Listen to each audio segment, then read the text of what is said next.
Ini perjalanannya cukup panjang agar masuk dalam top, bisa dibilang top 20 besar. Yang pertama kita harus daftar dulu terlebih dahulu karena ada informasi di Instagram. Kita semua mahasiswa berhak untuk daftar itu juga. Kita bekerja dengan orang-orang yang karakternya berbeda. Nah, dari situ kita bisa mengerti bahwasanya kita bisa mengambil ide-ide yang tidak terpikirkan oleh kita. Yang pertama itu sebagai finalis Mr. Miss Sumatera Barat. Ini di tahun 2025. 2025. Iya. Ini apa? Finalis Mister. Oke. Ini kegiatannya ngapain aja nih? Itu kayak program pageant yang ada di Sumbar juga. Halo Sobat Rio. Selamat datang di Ruang Rio. Tempat di mana suara mahasiswa berkumpul, santai tapi penuh makna. Karena setiap obrolan kita punya ruang, dan disinilah ruang itu, Ruang Rio. Bersama aku PS Dan aku Cia. Oke, kita berdua bakalan nemenin kamu di ruang paling Rio di dunia perkuliahan.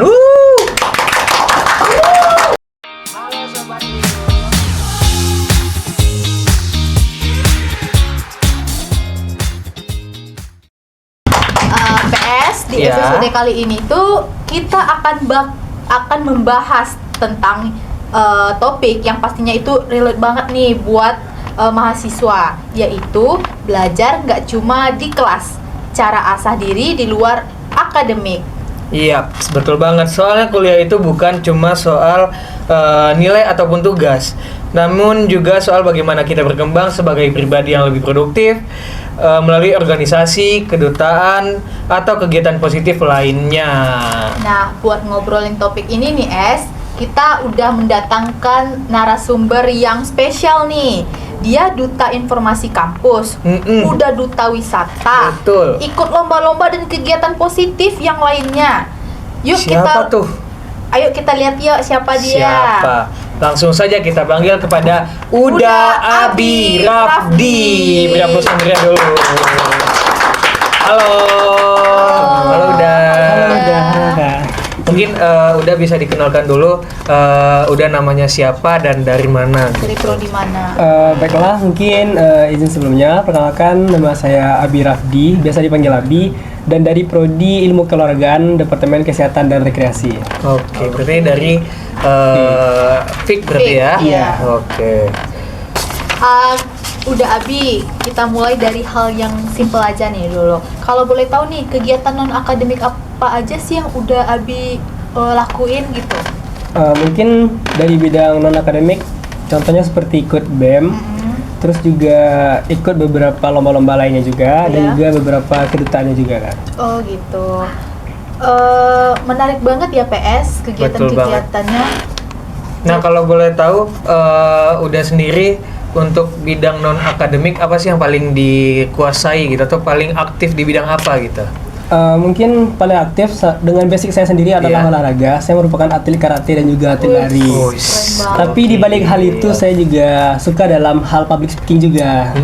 Berarti anak FIK itu bukan tentang jasmani dan rohani saja ya. Tapi juga pandai ngomong juga. Iya. Oke. Nah, ini menarik banget nih. Biasanya orang berpikir bahwa belajar itu kita cuma bisa di kelas doang, dengan dosen ataupun buku. Tapi dari pengalaman Uda Abi, apa sih hal yang paling besar didapatkan dari kegiatan di luar akademik gitu? Jika dibahas mengenai apa hal yang paling besar kita dapat dari luar akademik, tentunya itu proses yang berada di luar kelas, karena nilai itu sangat penting. Tapi ini bagaimana kita bisa mengimplementasikannya kepada khalayak ramai, karena ini juga berguna baik dalam dunia kerja ataupun dalam kehidupan sehari-hari. Betul. Nah, kalau ngomongin tentang kedutaan dulu deh. Udah Abi ini kan duta informasi kampus. Nah, banyak nih mahasiswa yang sebenarnya tuh pengen jadi duta juga, tapi untuk ikut tuh kayak banyak apa gitu namanya tuh? Banyak ragunya gitu, seperti mikirnya kayak ribet, gak bisa public speaking atau gak ada waktu. Gimana tuh cara pandangan Uda Abi soal itu? Nah, sesuai banget nih dengan saya, dengan basicnya olahraga, berkecimpung dalam dunia public speaking itu kayak kita jauh melenceng dari apa yang telah dijalani. Tapi menurut saya dalam hal public speaking ini kita harus berani memulai, karena public speaking ini bukanlah bakat, tapi adalah kemampuan yang terus kita asah dan juga kita kembangkan. Dan juga mengenai memanage waktu, jika kita ikut organisasi atau kedutaan, kita juga belajar bagaimana kita agar bisa memanage waktu, agar bisa sesuai dengan kuliah dan juga organisasi. Oh gitu. Untuk mencapai sebagai duta informasi kampus itu gimana sih perjalanan awalnya tuh? Boleh diceritain nggak udah? Kalau perjalanan awal buat jadi duta informasi kampus, ya tentu perjalanannya sungguh sulit dan juga banyak tahap-tahapan yang harus dilewati. Tapi bukan menutup kemungkinan itu menjadi hal yang membuat kita menyerah di tengah-tengah. Karena saya sendiri punya prinsip belajar sedikit demi sedikit dan juga berani beda. Jadi untuk mengikuti hal tersebut, awalnya saya sendiri merasa kayak, wah ini kayaknya lawan kita yang lebih hebat, apalagi dengan basic-basic dia sendiri udah public speaking. Sedangkan saya sendiri masih baru berkecimpung dan juga masih terus untuk belajar. Nah dari situ merupakan tantangan sendiri bagi saya. Pengen nunjukin ke orang ramai bahwasanya kan mahasiswa FIK banyak yang dibilang kayak mereka jarang berkecimpung dalam dunia ini, dalam dunia itu. Nah dari situ saya pengen memecahkan statement bahwasanya anak FIK bukan hanya hebat di dalam olahraga, tapi juga bisa ikut berkecimpung dalam dunia yang di luar olahraga saja. Oke. Nah, tadi aku juga sempat dengar bahwa udah Abi ini kayak banyak mengikuti kayak duta-duta lainnya gitu kan, dan sekarang mendapatkan sebagai duta informasi kampus. Nah, itu kalau untuk sistem perkuliahan itu buat teman-teman yang bingung juga itu apakah keganggu atau ada nggak sih cara bagaimana memanage waktu kita sebagai duta-duta berbagai kegiatan dengan mengimbangi kuliah di kampus gitu? Ada tipsnya nggak? Mungkin sedikit tips. Saya orangnya sangat suka dengan mencatat. Saya mencatati rangkaian kegiatan yang bakal saya lakukan dalam seminggu ke depan. Jadi kita ikut ke duta ini merupakan komitmen kita sendiri. Jadi kita harus bisa pandai-pandai mengatur waktu. Nah dari catatan itu kita bisa melihat ini jadwal kita bisa nih buat masuk dalam ini bisa nih nggak ditinggalin. Jadi kita harus tahu waktu penting kuliah dan juga organisasi. Karena kalau kita udah ikut organisasi itu kita memberikan komitmen kita untuk ikut sepenuhnya, dan itu juga tanggung jawab kita sebagai mahasiswa juga. Nah, kalau untuk duta informasi kampus ini, menurut kakak, apakah ini penting atau bagaimana ini? Kalau dari duta informasi kampus, ini merupakan penting. Penting ya? Jadi karena kita bisa mendapatkan informasi yang bisa dibilang kayak kita bisa mengetahui informasi apa saja yang dapat kita peroleh, dan juga hak kita sebagai mahasiswa, kita memperoleh hak-hak untuk menerima informasi. Jadi kasihan saja rasanya kita udah kuliah cuman kita nggak tahu informasi yang seharusnya kita dapat. Oh iya, buat teman-teman yang bingung juga mungkin udah Abi bisa menjelaskan kembali duta kampus ini nantinya ngapain aja sih, duta informasi kampus ini gitu. Kerjanya kegiatannya apa aja? ngapain aja gitu. Kalau kegiatannya mungkin kita bisa menyampaikan beberapa informasi, baik dari informasi karena ada informasi itu yang bisa diberitahu, ada juga yang enggak. Dan juga mungkin karena kami juga baru jadi udah dauninya, berarti masih ada tahap-tahapan yang harus kami diskusikan juga dengan program kerjanya. Oh iya, berarti ketika kita dapat informasi kita juga nggak bisa langsung ngasih tahu ya, harus dipilah-pilah harus dulu. diverifikasi dulu mana informasi yang dapat dibagikan dan mana yang nggak boleh dibagikan. Oke. Itu kalau boleh tahu nih udah pemilihan duta informasi itu gimana sih? Kalau pemilihannya, step by stepnya gitu. Mungkin nih perjalanannya cukup panjang agar masuk dalam bisa dibilang top 20 besar. Yang pertama kita harus daftar dulu terlebih dahulu karena ada informasi di Instagram. Kita semua mahasiswa berhak untuk daftar itu juga. Dan juga kita akan melengkapi berkas-berkas yang harus dipenuhi. Terus kalau kita lolos pada tahap selanjutnya kita bakal langsung ke tahap interview. Jadi di situ tuh bisa kita dipilih siapa sih yang berhak untuk lanjut ke jenjang selanjutnya. Dan juga yang paling susah itu waktu program kridanya karena kita harus dibagi per kelompok, terus mengerjakan tugas ini, datang ke sana, datang ke situ, kayak full effort. Cuman di situ kita juga akan diseleksi siapa yang pantas untuk lulus dan mana yang bisa dibilang nggak pantas untuk lulus. Bukan berarti dia nggak bagus, tapi dia mencari yang lebih baik di antara yang lebih baik. Gitu. Soalnya yang pemenang itu kan yang terbaik dari yang terbaik juga. Iya, gitu. benar. Nah, dari tadi berbagai tahap-tahap yang udah dijelaskan, ada nggak sih kayak pengalaman yang paling berkesan dari tahap yang panjang itu gitu? Ada nggak? Mungkin dari perjalanan itu saya lebih berkesan pada waktu karantina sama juga krida program kerjanya itu. Karena di situ kita berusaha untuk kita bekerja dengan orang-orang yang karakternya berbeda. Iya. Nah, dari situ kita bisa mengerti bahwasanya kita bisa mengambil ide-ide yang tidak terpikirkan oleh kita. Dan juga selama karantina itu kita bisa saling mengenal dengan orang lain juga.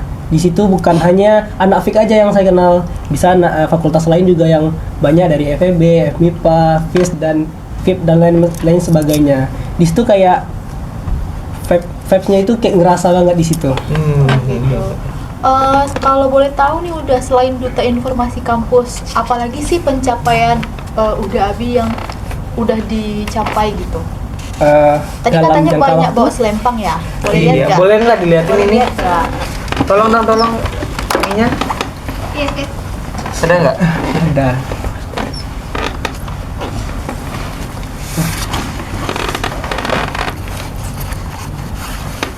Waduh. Waduh, banyak banget nih. Masya Ada apa aja Allah. tuh, Ada Uda? apa aja nih udah? Ada yang pertama itu sebagai finalis Mr. Miss Sumatera Barat. Ini di tahun 2025. 2025. Iya. Ini apa? Diliatin dong. Finalis Mister. Oke, ini kegiatannya ngapain aja nih? Itu kayak program pageant yang ada di Sumbar juga. Gitu. Dan ini juga kategorinya runner up 4 Mister Sumbar. Oh, Oke, ini runner up Runner Mister up-nya. Sumbar. Ini kategori dari finalis ini. Oke, oke. Sama yang ini juga. Alhamdulillah dapat 2 kategori. Terus yang terakhir duta wisata. Duta duta wisata. Wah, Wih. jadi duta wisata juga nih. Berarti asalnya emang dari Tanah Datar berarti ya? Benar. Gokil sini duta wisata juga. Ini 2025 juga nih. Iya, 2025 Baru semua. berarti ya. Baru berarti ya? Baru. Dan ini juga 2025. Ini 25 juga. Iya. Berarti emang apa namanya?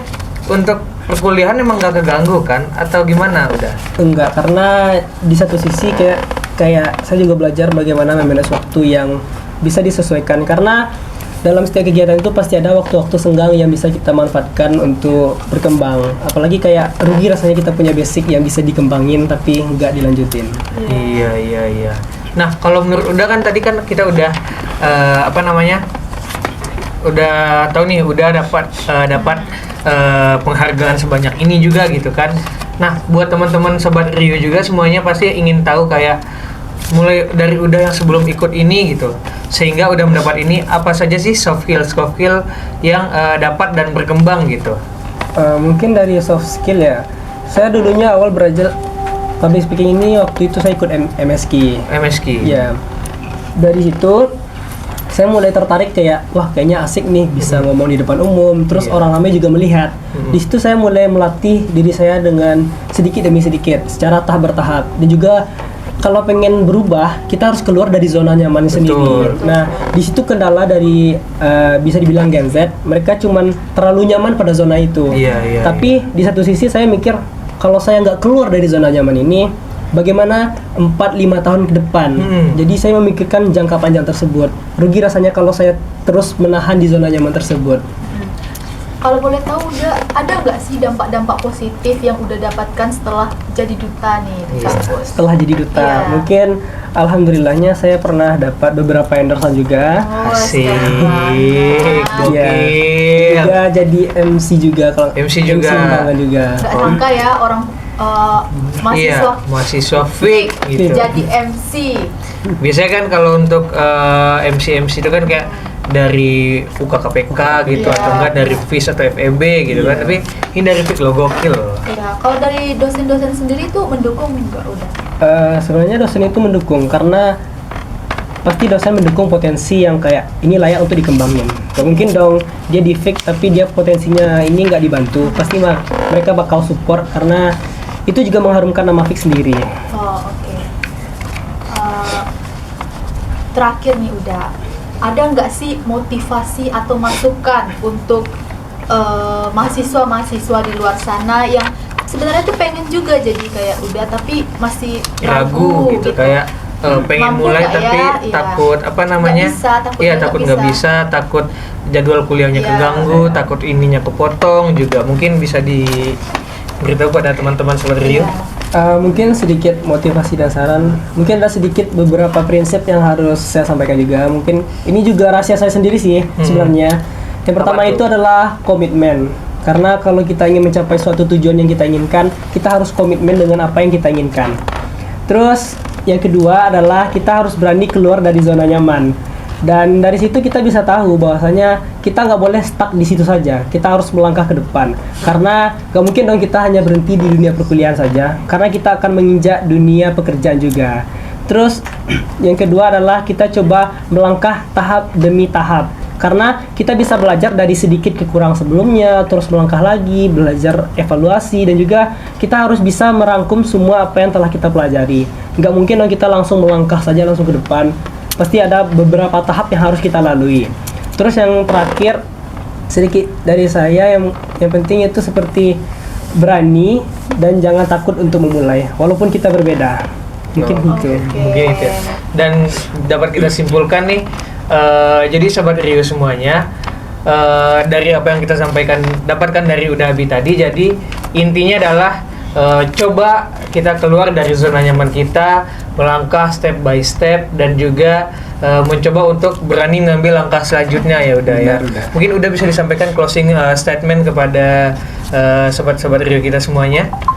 Mungkin sedikit closing ya, tentunya bagi penonton semuanya, bagi yang melihat, mungkin kalian melihat bahwasanya Nafik bukan hanya berani di olahraga saja atau bakatnya di olahraga saja, tapi cobalah untuk berani maju ke depan, melangkah dengan lebih baik, dan juga ikuti kegiatan yang bisa sesuai dengan prinsip yang kita inginkan. Karena di situ kita bisa nyaman, terus juga bisa berkembang, bukan hanya memaksakan apa yang tidak kita inginkan, walaupun itu potensinya lebih besar. Gokil, beri aplaus dulu untuk Udabi.